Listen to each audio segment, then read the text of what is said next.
Terpidana pembunuhan berencana Brigadir Nofriansah Yosua Huta Barat, Ferdi Sambo, resmi dieksekusi ke Lapas Kelas 2A Salemba, Jakarta Pusat pada Kamis 24 Agustus 2023. Humas Direktorat Jenderal Pemasyarakatan Rika Aprianti mengatakan, selain Sambo, dua terpidana lainnya yakni Ricky Rizal dan Kuat Maruf juga menjalani sisa pidananya di Lapas Salemba.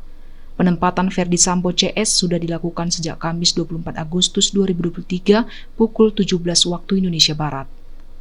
Sebelumnya diketahui dalam putusan, Mahkamah Agung mengubah vonis hukuman mati bagi terdakwa kasus pembunuhan berencana terhadap Brigadir Nofriansah Yosua Huta Barat menjadi penjara seumur hidup. Putusan kasasi terhadap Sambo itu diumumkan Mahkamah Agung pada Selasa 8 Agustus 2023. Kepala Biro dan Humas Mahkamah Agung Sobandi menyebut majelis hakim memutuskan memotong hukuman Ferdi Sambo